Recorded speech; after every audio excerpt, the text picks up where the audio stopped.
Assalamualaikum warahmatullahi wabarakatuh. Perkenalkan, nama saya Ainun Maratu Soleha, NIM D 2018-1052. Di sini saya akan mempresentasikan tentang definisi, makna, fungsi, tujuan dari komunikasi politik. Yang pertama, apa itu komunikasi politik?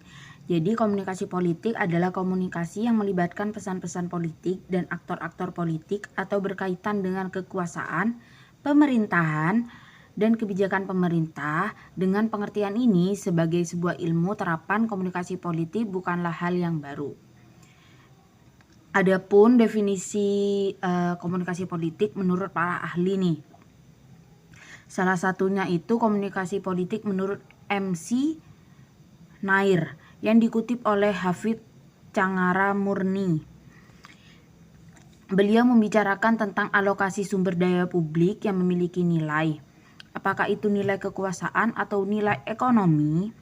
Petugas yang memiliki kewenangan untuk memberi kekuasaan dan keputusan dalam pembuatan undang-undang atau aturan.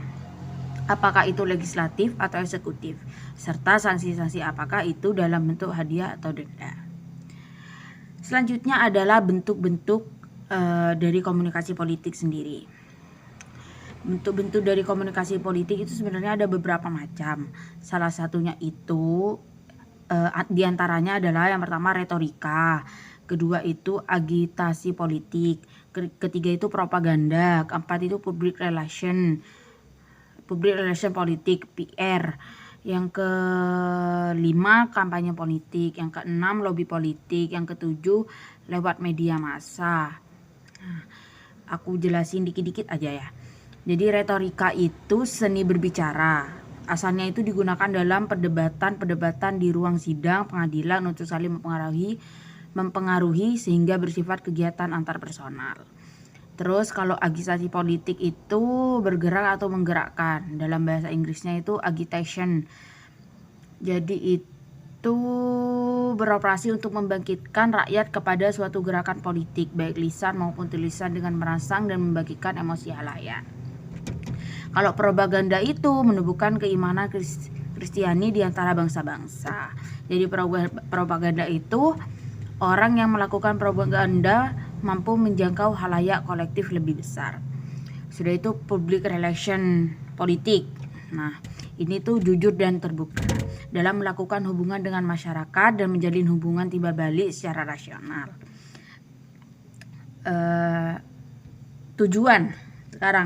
Tujuan dan fungsi komunikasi politik. Tujuan dan fungsi komunikasi politik itu ada 3.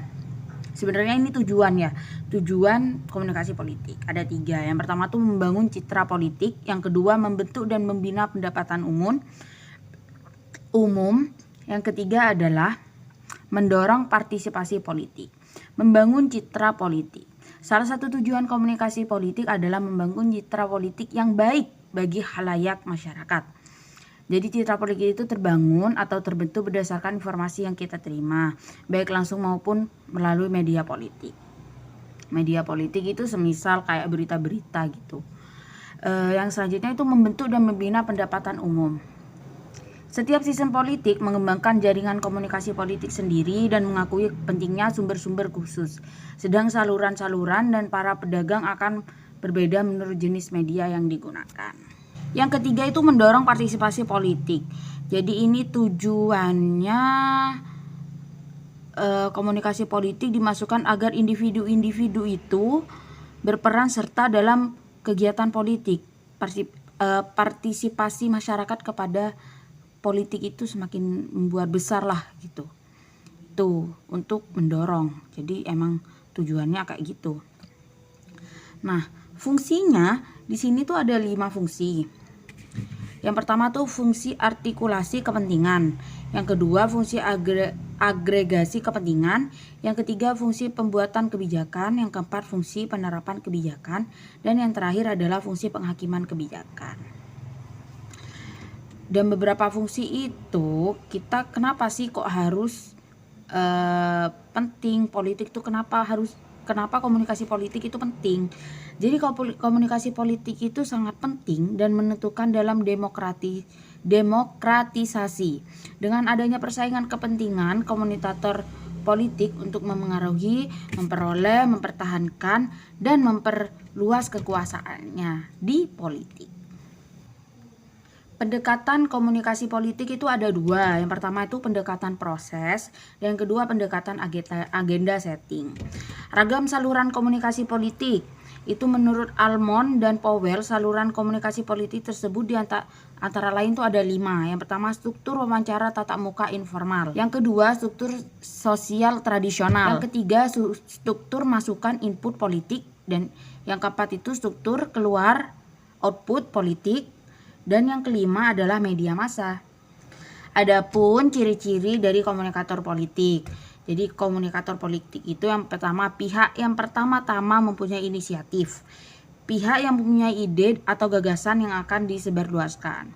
Pihak yang pertama mengajak berkomunikasi.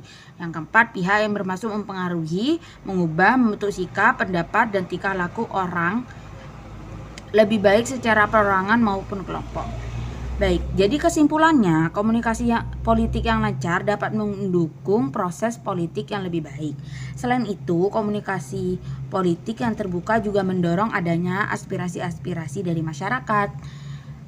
Kemampuan komunikasi sangat diperlukan ketika pemerintah membuka dialog dengan masyarakat. Contohnya nih, ketika diadakan sosialisasi politik seperti diterapkan kebijakan baru, pemerintah harus berhati-hati dalam menjelaskannya. Soalnya kadang masyarakat tuh salah paham dalam masukan atau apa yang dibicarakan oleh para calon-calon yang akan masuk ke dalam politik tersebut.